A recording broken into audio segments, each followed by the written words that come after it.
प्रत्येकाला खुश करण्याचा प्रयत्न करणाऱ्या माणसांवर स्वतः परमेश्वर नाखुश असतो. ताणतणाव, अस्वस्थता आणि खिन्नता हे सगळे आपल्याला तेव्हा घेरतात जेव्हा आपण फक्त इतरांना खुश करण्यासाठी जगतो. सत्य आणि स्पष्ट बोलणारा कडू वाटत असला तरी तो धोकेबाज कधीच नसतो.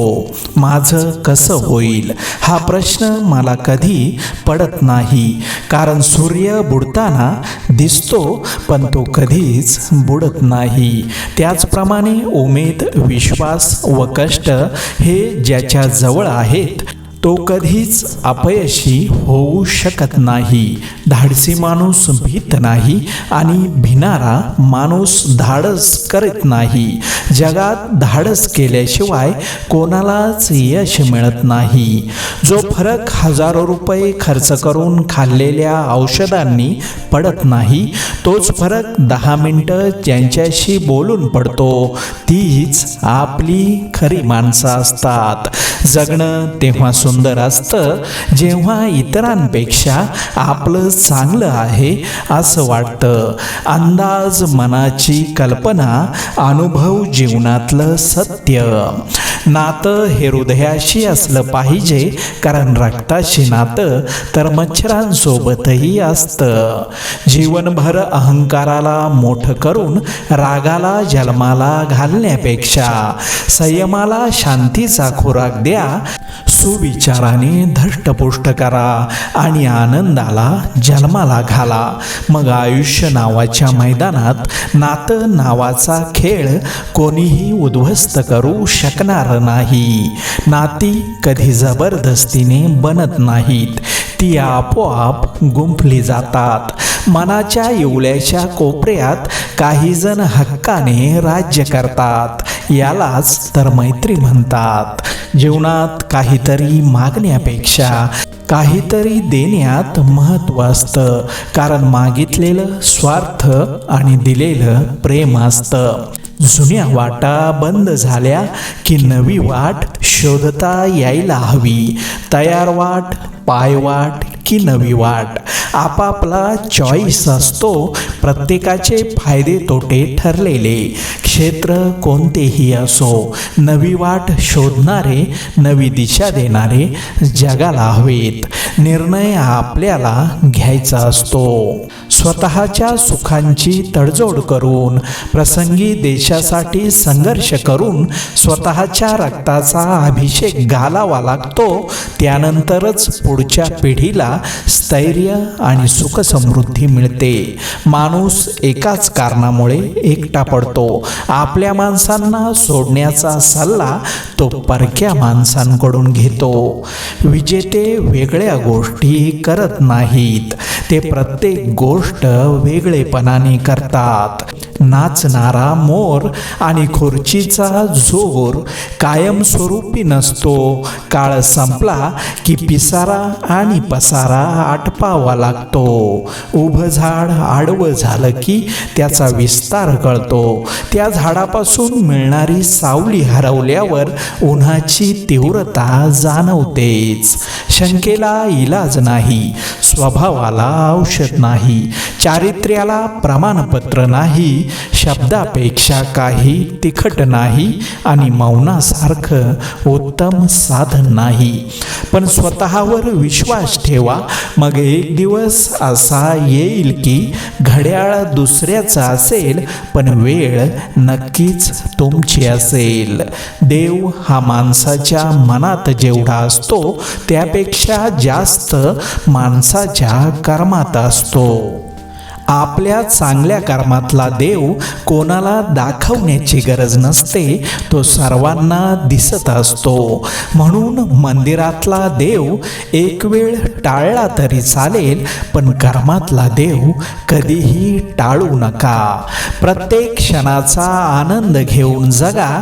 कारण गेलेली वेळ परत येत नाही आणि येणारी वेळ कशी असेल सांगता येत नाही.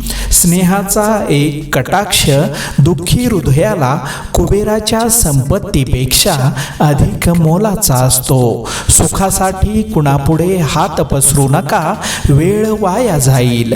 त्यापेक्षा दुःखाशी 2 हात करा, चांगली वेळ येईल. जसे तिळाचे महत्त्व गुळासोबत आहे तसेच आपले महत्त्व आपल्या लोकांसोबत आहे. माणसं ओळखायची आणि पारखायची असतील तर त्यांच्या मनाविरुद्ध वागा, आपल्याला आपली जागा लक्षात येईल.